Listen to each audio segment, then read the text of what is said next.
بسم الله الرحمن الرحيم إنا سنلقي عليك قولا ثقيلا إن ناشئة الليل هي أشد وطئا وأقوم قيلا إن لك في النهار کا قیام ہی اشد نفس کو سختی سے رونتا ہے وَأَقْوَمُ قِيلًا اور بات کو درست کرتا ہے إِنَّ لَكَ فِي النَّهَارِ سَبْحًا طَوِيلًا یقیناً آپ کو دن میں بڑی مصروفیتیں ہیں۔ ذات محترم بھی آپ قرآن مجید فرقان حمید میں سے 29واں پارہ سورہ المزمل کی آیت نمبر 4 تا 7 کی تلاوت اور ترجمہ سماعت فرما رہے تھے۔ کل کے درس میں ہم نے سورہ مزمل کا تعارف پڑھا اور پہلی 3 آیات پڑھی جن میں اللہ کریم نے فرمایا چادر لپیٹنے والے محبوب رات کو نماز کے لیے قیام فرمایا کیجئے مگر تھوڑا، یعنی نصف رات یا کم کر لیا کریں، اس سے بھی تھوڑا سا۔ اور آج کے درس میں بھی اللہ کریم اسی موضوع کو آگے بیان فرماتا ہے۔ پہلی آیت میں فرمایا اوزد علیہ ورتل القرآن ترتیلا، یا بڑھا دیا کریں اس پر اور حسب معمول خوب ٹھہر ٹھہر کر پڑھا کریں قرآن پاک کو۔ علامہ قرطبی رحمہ اللہ نے لکھا ہے کہ ترتیل کا معنی ہے بڑی خوبصورتی سے منظم اور مرتب ہونا۔ وہ منہ جس کے دانت خوبصورت اور جڑے ہوئے ہوتے ہیں اسے صغر رتل کہتے ہیں، یعنی کوئی دانت اونچا نیچا نہیں، کوئی جگہ خالی نہیں، کوئی دانت ٹوٹا ہوا نہیں۔ اسی مناسبت سے ترتیل قرآن کا معنی ہوگا کہ قرآن کو آہستہ آہستہ سوچ سمجھ کر پڑھا جائے اور اس کی تلاوت میں تیزی نہ کی جائے۔ اس آیت کی جامع اور دل نشیں تفسیر حضرت سیدنا علی المرتضیٰ کرم اللہ تعالی وجہ الکریم سے منقول ہے۔ آپ سے اس آیت کا معنی پوچھا گیا تو آپ نے فرمایا اس آیت کا معنی ہمارے نبی پاک علیہ السلام نے ہمیں بتایا ہے کہ جس طرح تم جلدی جلدی ردی کھجوریں بکھیرتے چلے جاتے ہو اور بال کاٹتے چلے جاتے ہو، ایسا نہ کرو۔ جب کوئی نادر نکتہ آئے قرآن پڑھتے ہوئے تو ٹھہر جاؤ، اپنے دل کو اس کے اثر انگیزی سے متحرک کرو، تمہیں اس صورت کو جلدی جلدی ختم کرنے کی فکر نہ ہو۔ تو ترتیل کا مطلب ہے قرآن پاک کو آہستہ آہستہ پڑھو، خوبصورتی سے پڑھو، سمجھ کے پڑھو اور درست تلفظ کے ساتھ پڑھو۔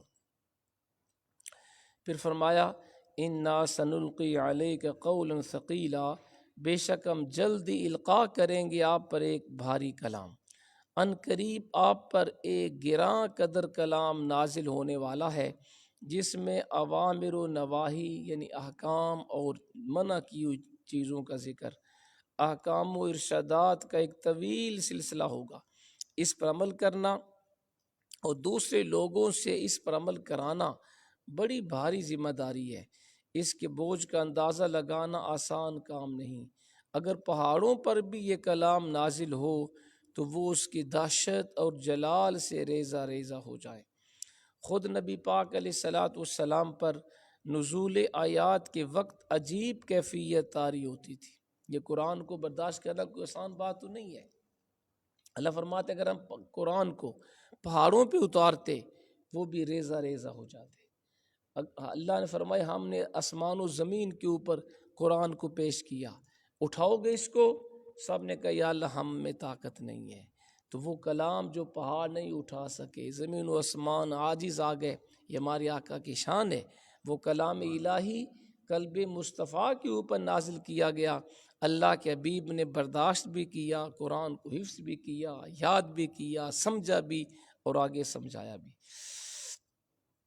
حضرت سیدہ عائشہ صدیقہ رضی اللہ تعالیٰ عنہا فرماتی ہیں کہ میں نے حضور کو اس حالت میں دیکھا کہ جب سخت سردی کے دن بھی وحی نازل ہوتی سردی کے اندر، تو جب وحی کا نزول ختم ہوتا تو حضور علیہ السلام کی پیشانی مبارک سے پسینہ کے قطرے ٹپکنے لگتے۔ سردی کے اندر بھی جب وحی حضور کے اوپر نازل ہوتی تو آپ پسینہ سے شرابور ہو جاتے۔ کلام الہی کے ثقیل ہونے کی یہ وجہ بھی بیان کی گئی ہے کہ پہلے حضور علیہ الصلاۃ والسلام حرا کی خلوتوں میں ذکر الہی اور مشاہدہ انوار و تجلیات میں مستغرق رہتے، اس طرح دل کو بڑی خوشی اور اطمینان نصیب ہوتا۔ مقام نبوت پر فائز کر کے حضور کو مخلوق کی اصلاح کی طرف متوجہ کیا گیا۔ توجہ کی سمت میں یہ تبدیلی حضور پر بڑی گراں گزری۔ پہلے توجہ تھی رب کی طرف، جب حضور کو نبوت عطا ہوئی تو پھر توجہ ہو گئی مخلوق کی طرف۔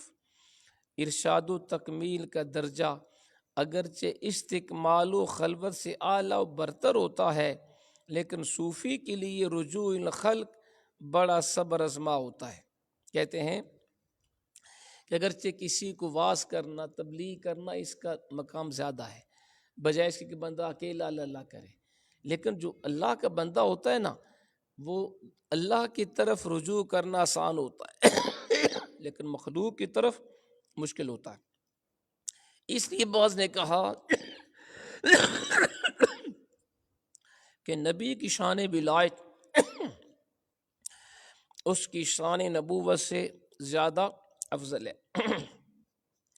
کیونکہ پہلی حالت میں ساری توجہ محبوب حقیقی کی طرف ہوتی ہے اور دوسری حالت میں توجہ کا مرکز مخلوق ہوتی ہے۔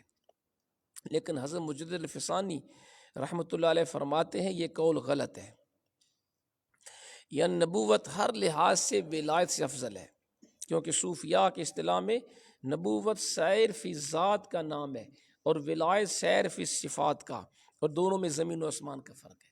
نبوت بہرحال ولایت سے افضل ہے، ولایت کا درجہ اس سے بہت نیچے ہے۔ پھر فرمایا ان ناشیۃ اللیل ہی اشد وطا واقوم قیلا، بلا شبہ رات کا قیام نفس کو سختی سے رونتا ہے اور بات کو درست کرتا ہے۔ ناشیہ یہ وزن کے لحاظ سے تو اس میں فاعل مؤنث کا صیغہ ہے، لیکن یہ مصدر ہے۔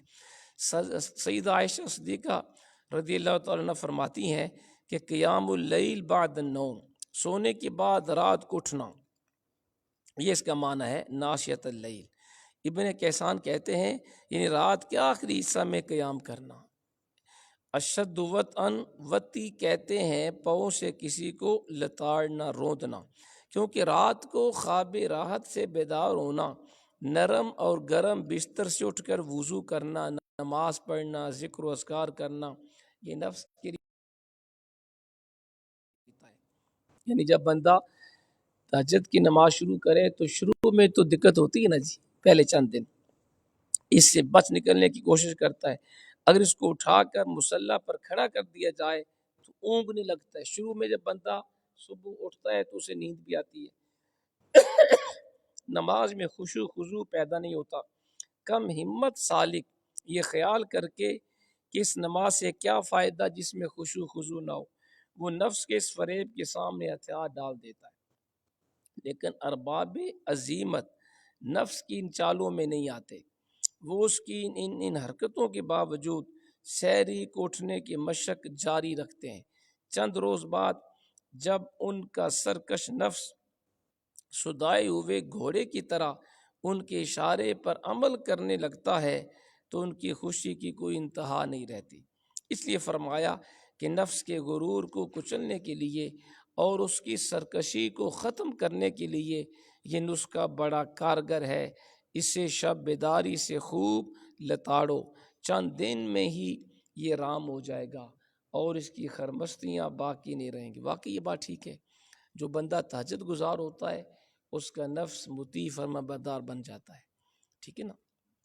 علامہ بصیری نے بڑی اچھی بات کی ہے، فرماتے نفس بچے کی طرح ہوتا ہے، انسان کا نفس، اگر تم اس کا دودھ نہ چھڑاؤ تو وہ جوان ہونے تک ماں کا دودھ پیتا رہے گا۔ بچہ ہے نا کہ اگر آپ ماں کا دودھ نہیں چھڑائیں گے تو وہ جوان ہونے تک بھی ماں کا دودھ پیتا رہے گا، اور اگر تم اس کا دودھ چھڑا دو تو چند روز شور مچانے کے بعد وہ خود ہی ماں کا دودھ چھوڑ دے گا۔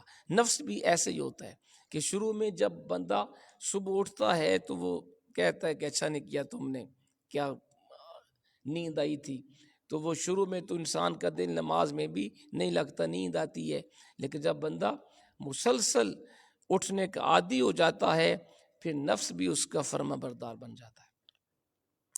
شب بیداری کا ایک اثر تو یہ ہوا، اور اس کی دوسری تاثیر اقوم قیلا مزار ہوتی ہے۔ اقوم کا معنی عادل، بالکل سیدھا، ہموار، جس میں کوئی کجی نہ، جس میں کوئی خم نہیں ہو۔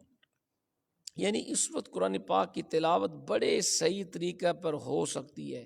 صبح کے وقت میں جب بندہ اٹھتا ہے کوئی شور نہیں ہوتا، نہ شور و شغب ہوتا ہے، نہ کسی اور کام کی جلدی ہوتی ہے، انسان مزے لے لے کر اللہ کے قرآن کی تلاوت کرتا ہے اور اس سے لطف اندوز ہوتا ہے۔ اور یہ واقعی جی اللہ تعالیٰ کاش ہمیں یہ لذت عطا فرما دے شب بیداری کی، تہجد کی، اس کا اپنا مزہ ہے۔ پھر فرمایا ان لک فی النہار سبحا طویلا، یقیناً اے حبیب آپ کو دن میں بڑی مصروفیتیں ہوتی ہیں۔ سبحا پانی میں تیرنے کو کہتے ہیں، وہ گھوڑا جو بہت تیز رفتار ہو اس کو عربی میں کہتے ہیں فرس سابح۔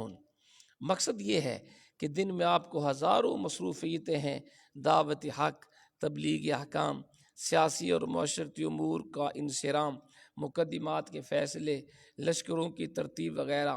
اس لیے دن میں فرصت کم ملتی ہے، رات کی خاموشی ذکر الہی اور قرأت قرآن کے لیے بہت موزوں ہے۔ ان آیات میں نماز تہجد کی ترغیب دی جا رہی ہے۔ نبی پاک علیہ الصلاۃ والسلام نے بھی مختلف دل نشیں ارشادات سے اپنے ماننے والوں کو سحری کے وقت اٹھ کر سر بسجود ہونے کی تلقین فرمائی۔ چند ارشادات نبوی آپ بھی سماعت فرمائیں۔ سیدنا ابو ہریرہ رضی اللہ تعالیٰ عنہ سے روایت ہے، قال رسول اللہ علیہ الصلاۃ والسلام، سرکار فرماتے ہیں ینزل ربنا کل لیلہ الی السماء الدنیا حین یبقى ثلث اللیل الآخر۔ سرکار فرمایا ہر روز جب رات کا تیسرا حصہ آتا ہے، 2 حصے گزر جاتے ہیں، تو اللہ تعالیٰ آسمان پہ تشریف لاتا ہے۔ یقول فرماتا ہے من یدعونی فاستجیب، کون ہے جو اس وقت مجھ سے دعا کرے میں اس کی دعا قبول کروں۔ من یسألنی فاعطی، کون ہے جو اس وقت مجھ سے مانگے میں اس کو عطا کروں۔ ومن یستغفرنی فاغفر لہ، کون ہے جو اس وقت مجھ سے بخشش مانگے میں رب اس کے گناہ معاف کر دوں۔ یہ حدیث متفق علیہ حدیث ہے، بخاری مسلم کی حدیث۔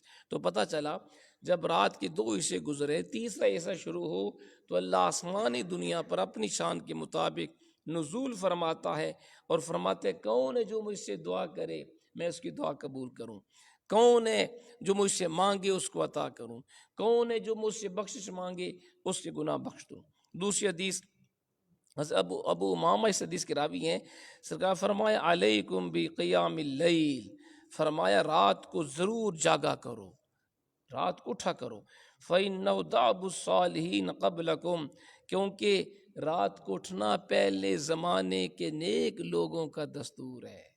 وَهُوَ قُرْبَةٌ لَكُمْ إِلَىٰ رَبِّكُمْ، اور رات کو اٹھنا تمہیں رب کے قریب کر دے گا۔ وَمُكَفِّرٌ لِلسَّيِّئَاتِ، تمہارے گناہوں کو مٹا دے گا۔ تو پتہ چلا رات کو اٹھنا، تہجد کی نماز پڑھنا، یہ اللہ کے نیک بندوں کا طریقہ ہے۔ اس سے بندہ رب کے قریب ہوتا ہے، انسان کی گناہ معاف کر دیے جاتے ہیں۔ تیسری حدیث حضرت ابو سعید خدری رضی اللہ تعالی عنہ کی یہ روایت ہے، حضور نے فرمایا ثلاثۃ یضحک اللہ علیہم، 3 بندے ایسے ہیں جن پہ اللہ تعالیٰ خوش ہوتا ہے۔ سبحان اللہ، 3 بندے ایسے ہیں جن پہ اللہ تعالیٰ خوش ہوتا ہے۔ الرجل اذا قام باللیل یصلی، پہلا بندہ جو رات کو اٹھ کے تہجد کی نماز پڑھے اللہ اس سے خوش ہوتا ہے۔ والقوم اذا صفوا فی الصلاۃ، دوسرا وہ لوگ جو صفوں میں کھڑی ہو کے نماز پڑھتے ہیں با جماعت۔ تیسرا وَإِذَا صَفُّوا فِي قِتَالِ الْعَدُوِّ، اور تیسرا جب لوگ میدان جنگ میں صفیں بنا کے دشمن کا مقابلہ کرتے ہیں۔ یہ 3 بندوں پہ اللہ بڑا خوش ہوتا ہے۔ پہلا وہ بندہ جو تہجد کی نماز پڑھے، دوسرے وہ لوگ جو با جماعت نماز پڑھیں، اور تیسرے وہ مجاہدین جو صفوں میں کھڑے ہو کے دشمن کا مقابلہ کریں۔ اللہ ان تینوں سے راضی ہوتا ہے۔ اللہ تعالی ہمیں عمل کی توفیق عطا